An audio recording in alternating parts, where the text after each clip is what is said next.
Baik, Assalamualaikum warahmatullahi wabarakatuh. Perkenalkan, saya Raplionas dengan NPM 2361021 dari jurusan Ilmu Pemerintahan. Dan teman saya, Dan saya Raffi Maulana Fatur Rahman dengan NPM 2316201043 dari jurusan Ilmu Pemerintahan. baik, kami akan membahas tentang berkurangnya kekayaan hayati dengan menggunakan teori politik lingkungan environmentalisme.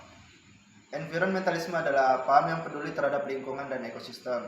Jadi teori environmentalisme ini menjelaskan bahwa masalah lingkungan disebabkan oleh aktivitas manusia dan kami akan mengambil sampel Taman Nasional Bukit Barisan sebagai permasalahan berkurangnya kekayaan hayati berdasarkan jurnal model pengembangan desa penyangga berbasis kearifan lokal sebagai upaya penurunan frekuensi konflik manusia dan harimau Sumatera di Taman Nasional Bukit Barisan Selatan.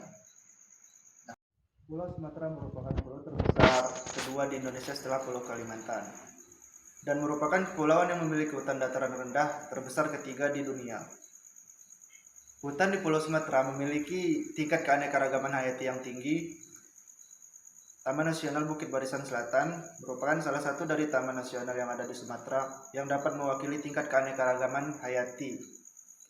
TNBBS memiliki kadar konversi lahan tercepat di Indonesia selama 12 tahun terakhir, telah kehilangan 29% dari keseluruhan tutupan hutan.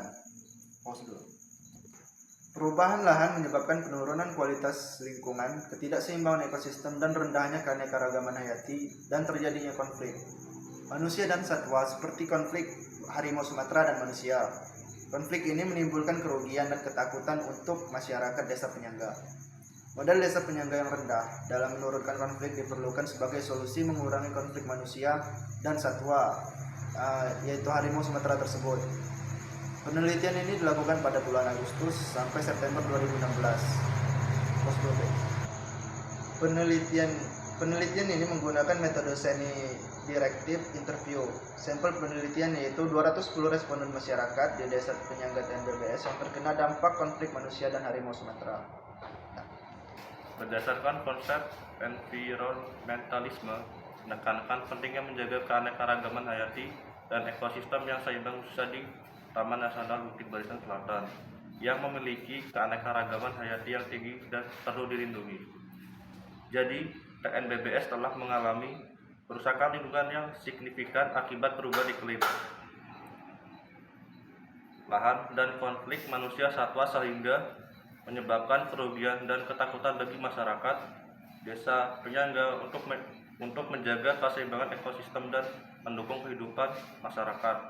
Diperlukan perlindungan lingkungan dan keanekaragaman hayati di PNBBS dan untuk solusi dari permasalahan tersebut adalah solusi.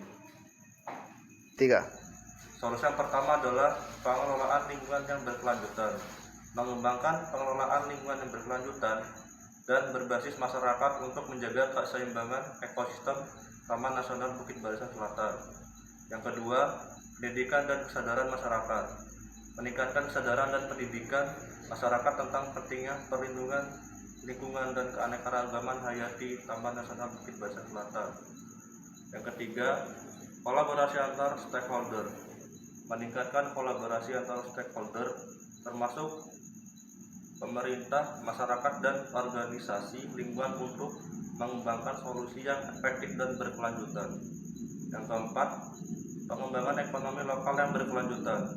Mengembangkan ekonomi lokal yang berkelanjutan dan berbasis pada sumber daya alam TNBBS seperti ekowisata dan pertanian organik.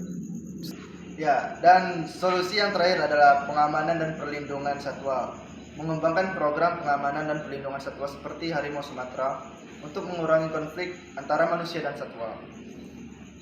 Sangat penting meningkatkan kesadaran masyarakat tentang pentingnya perlindungan lingkungan dan keanekaragaman hayati di TNBBS agar tidak terjadi lagi konflik antara manusia dan satwa yang menimbulkan kerugian dan ketakutan bagi masyarakat sekitar. Sekian dari kami, terima kasih.